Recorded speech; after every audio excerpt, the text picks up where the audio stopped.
The church was dark and cool, the chill seeping in through every brick and pew. Despite the warm day beyond its walls, inside it seemed as bleak as November.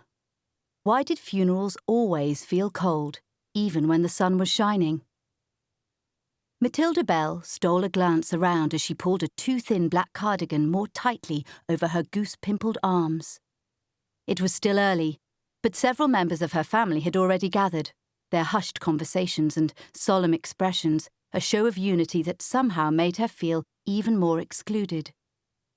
They hadn't noticed her yet. When they did, she didn't know what their reactions would be. She had been his favourite after all. Before the argument, that was. Before her stupid mistake. She drew back further behind the tall carved pillar that partially obscured her from the view of the front pews. It was an old church, one filled with memories and inextricably linked to her family. It had been his favourite place of worship, more importantly, which meant that the building's very fabric seemed carved with his name. It had always been such a warm, familiar place, but today, with her grandfather's presence reduced to a whisper among the gathering mourners and a printed name on a service sheet, it felt colder than a grave. Bracing herself against a wash of sadness, Mattie let out a sigh, almost expecting to see her breath rising like a mist. "I'll stay until the final hymn," she told herself.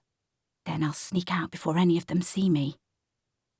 She almost hadn't come at all. It was only because her sister had called her last week with the funeral details that she even knew about it. While nobody else in her family had said as much, she knew what most of them were thinking. That she had broken his heart, and the pain of it had hastened his death. It was rubbish, of course. The post-mortem had revealed an aggressive tumour that had taken residence on his lower spine and spread with sickening speed to his liver.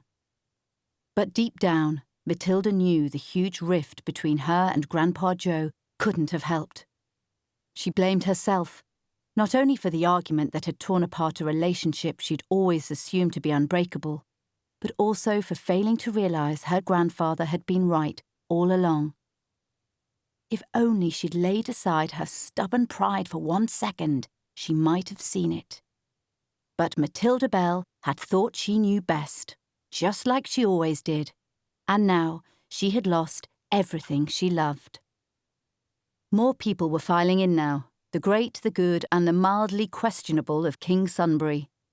Grandpa Joe had loved them all, and they, in turn, adored him. Each new mourner seemed to assume a position in front of Mattie, making her feel shunted further down the queue away from him. They hadn't let him down, the accusing voice in her head insisted. They hadn't defied him.